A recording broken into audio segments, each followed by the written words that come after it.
So this is the plant. To clean out a small area, maybe just 2 or 3 beds, I've gotten these logs from the messy pile on the side of the barn of all sorts of reusable garbage, I suppose. Some are really interesting, like this one. I hate using it just because I think, wow, is that ever cool? The hole is actually quite deep, but I'm going to be using them just as defining measures for the beds. This is not how wide it's going to be. It's going to be maybe 3 feet wide.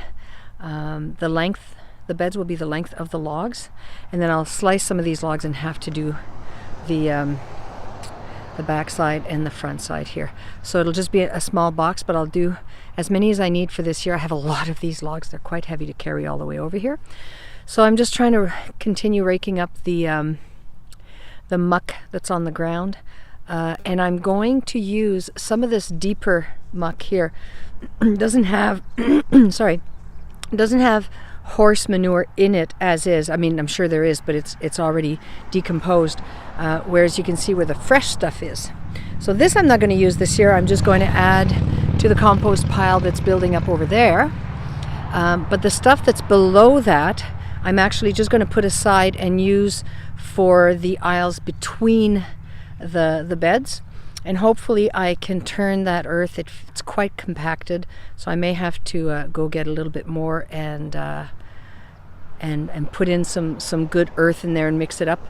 I don't want to have to do it every year, so I'll invest a little bit more time and effort into it this year for these.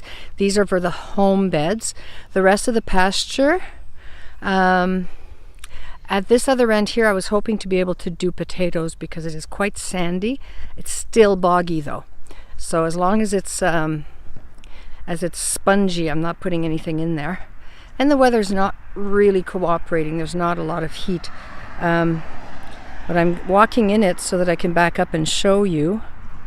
It's still quite spongy. So it would be a nice place for a big potato field. And then all along here, or along the roadside, I would like to do corn, both eating corn and popping corn. I'm not doing any animal corn this year. So I'd like to, and that would create kind of a buffer for while it's growing from the road. And along the fence here, I'll be putting in some perennial things from sympathetic relationships between plants. So I'll find some herbaceous things that'll come back every year. I'll find maybe raspberry bushes, strawberry bushes, and then some evergreens, different things that'll keep coming back every year and create a bit of a windbreak. So more of the higher things. Raspberries not so bad. Maybe not strawberries. I shouldn't have said that. But definitely plants that will create a bit of a windbreak, since I'm planning to have beds running this way because it is quite wet at that end. So I don't want to lose my earth. Hence building a little bit of retaining walls at the end of these beds. The middle of the field, like I said before, I've mentioned in the blog, this is a ½ acre. Katie and I have measured it out, and it is exactly ½ an acre. So the center part, I'm trying to back up so you can kind of get so now I'm against the back fence. The center part, I want a huge circle of garden herbs. I want that to be a little bit raised and a feature with everything else, like the wheels of a spoke, branching out. So I'd have the herb garden in here, large, walk in, and then have sections spoking out.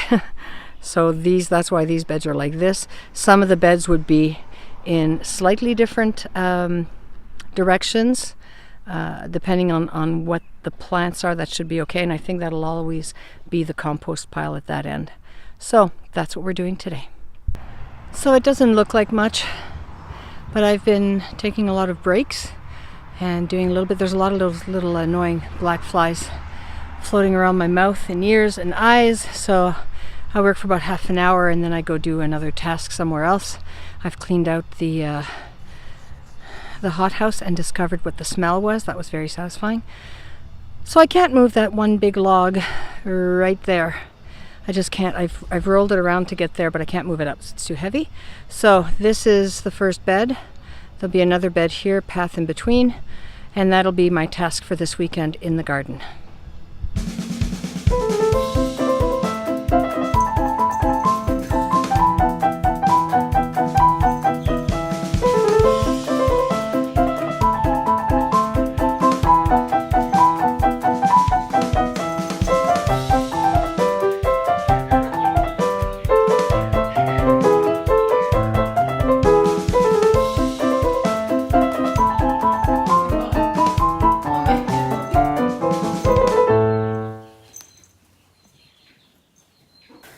Alright, so we're trying to release the turkeys into their stall, and one has made itself very comfortable. Oh. I'm trying to go on. Go, turkey boy. Okay. Be free. 1, 2, 3, 4, 5, 6, 7, 8, 9, 10, 11, 12, 13, 14, 15, 16, 17. Yay! 20 turkeys. They were getting really cooped up in the little brooder, Food, you're fine. so we decided to give them a little bit more freedom.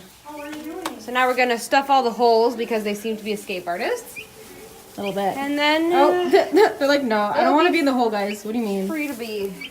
Turkeys!